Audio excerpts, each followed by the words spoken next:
Once you finish the numbering, you have to create assembly list and part list. You have to create report and you have to check that numbering and all coming perfect or not.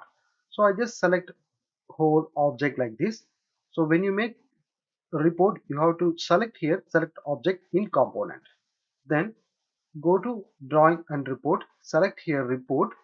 First I select here assembly list. Type A in your keyboard, you will get it this one, assembly list. Go to create from selected. Now you will get it all the assemblies here. You can see here all the assemblies, but all the assemblies, quantity, number, everything you will get it. But you can see here some anchor bolt, it is coming 1 2 3 4 like that, because anchor bolt we didn't given any assembly mark, that's why it is coming like this. If you want, you can make that one separate marking and all, or just keep as it is.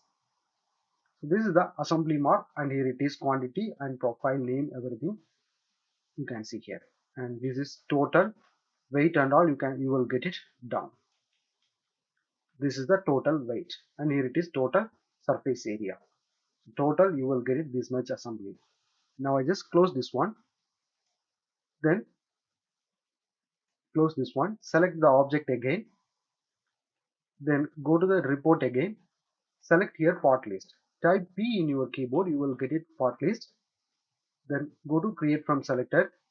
Within few seconds it will create. You can see here this also few parts are coming with 1 2 3. 1 2 3 means we didn't given part prefix, that's why it is coming 1 2 3 like this. Other all the thing we getting properly with prefix and all. You can see here all the profiles, you can see the plate profile and all, it is coming with the plate, angle it is coming with L, and here it is W section with H. So like that everything is coming okay. If you want to make any changes, you can make the changes and you can make numbering again. If you made any changes in model, you have to make numbering again using number modified objects. Once you finish the numbering, you have to check this two list, assembly list and part list. This two list, it is perfect. The numbering and quantity, the naming, everything is perfect, means you can create drawing.